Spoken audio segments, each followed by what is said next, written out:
The sunlight that streamed through the front window of the last page was thick with floating dust motes, each one a tiny golden world illuminated for a fleeting moment. It was the kind of light that made the bookstore feel less like a shop and more like a sanctuary. High up on a rolling stepladder, completely absorbed, was Leo, a young writer in his early 20s. He had warm olive skin and a head of dark, unruly curls that he was constantly pushing out of his expressive brown eyes. He believed in things like fate and destiny, concepts that felt more tangible in a place like this. He was hunting for a piece of his own family's past, a specific book that felt more like a myth than a real object. The gentle chime of the bell over the door was a soft punctuation in the store's quiet symphony. Clara, a vibrant young woman of the same age, entered with the easy confidence of someone who felt at home among the hushed aisles. Her fair skin was dusted with a constellation of light freckles across her nose, and her long auburn hair fell in soft waves past her shoulders. Her witty, intelligent green eyes scanned the spines, not with the frantic energy of a searcher, but with the calm appreciation of a visitor paying respects. She moved to the poetry section, her fingers ghosting over the worn covers, feeling the history in them. Then, they paused. At that exact moment, Leo, from his perch, saw it too. His breath caught. It was a slim, leather-bound volume of Sonnets for a Season. He scrambled down the ladder, the wheels groaning in protest.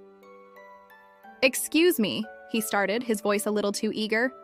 "Is that—" He reached the shelf just as Clara's hand closed around the book. She turned, a small, knowing smile on her face as she registered his focused intensity. "Looking for this?" Leo felt a pang of disappointment so sharp it surprised him. "I've been searching for that first edition for months," he said, trying to sound casual. "It's from an old family story of mine. It's my white whale of books." "I know the feeling," Clara said, her voice warm and melodic. "There's a story in my family about this exact edition, too. A beautiful, sad story. I come here sometimes hoping to find it, more as a ritual than with any real expectation. Seems today's my lucky day."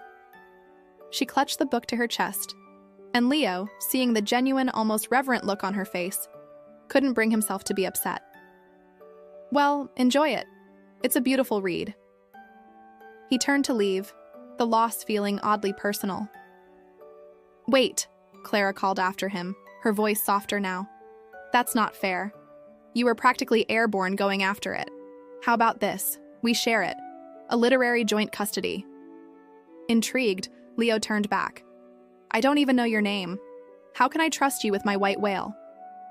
"It's Clara, and you look like an honest person," she said with a laugh. "Besides, you'll have to give me your number to arrange the handoff.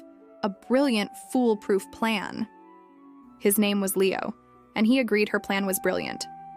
They spent the next hour leaning against the bookshelves, the book forgotten between them.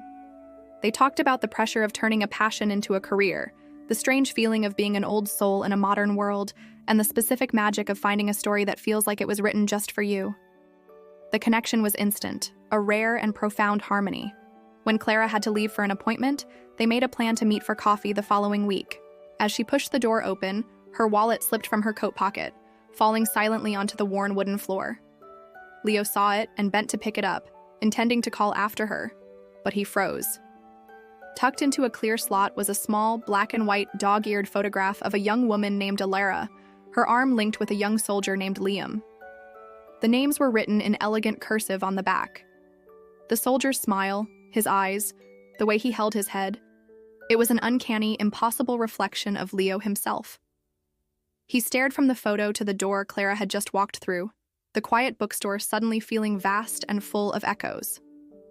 The coffee shop was bright and modern, all clean lines and the hiss of an espresso machine, a world away from the timeless clutter of the bookstore.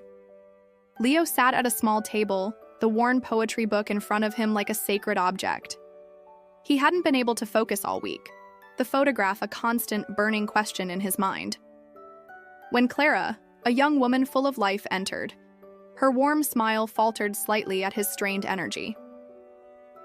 "Everything okay?" she asked as she sat down, her brow furrowed with concern. "You seem a million miles away." "Just a long week," he lied, his heart pounding. You dropped this," he said, sliding her wallet across the table. "Oh, I've been looking everywhere for this. Thank you," she said, relieved. She opened it to check the contents. "The photo inside," Leo said, his voice quiet but firm. "The one of Alara and Liam." Clara froze, her hand hovering over her wallet. Her expression turned guarded, a cool mask sliding into place. "What about it?" "It's just the names, the book. It's the exact same story my family has. The one my grandfather was a part of. It's not a coincidence, is it?" Clara snapped the wallet shut, a sharp, definitive sound. "That's a painful part of my family's history, not some romantic novel plot," she said, her voice tight. "That love story was a beautiful tragedy. It's meant to be remembered for what it was, a perfect, unfinished thing. It's meant to be a warning, not repeated." "A warning about what? Love?" Leo asked, genuinely confused and hurt. "A warning about hope," she retorted, her voice rising slightly. "A warning about believing in a perfect ending when life is messy and cruel. Some stories should be left alone." She stood abruptly, her chair scraping loudly against the floor. She turned and stormed out, her tote bag bumping the table. The poetry book slid off and fell to the floor, landing open. Heartbroken and bewildered, Leo knelt to pick it up. As he did, he saw a small, folded piece of paper tucked into a pocket on the inside back cover, something he'd missed before. With trembling hands, he unfolded it. It was a receipt from The Last Page, brittle with age, dated October 12, 1964. The signature read, "Liam C." It wasn't just a similar story, it was the exact same book. And Clara's fear suddenly made a terrible, heartbreaking kind of sense. A few days later, Leo found himself drawn back to The Last Page. He saw Clara standing in the poetry aisle, looking sad and lost as she stared at the empty space on the shelf where the book had been. He walked over, the old, worn copy in his hands.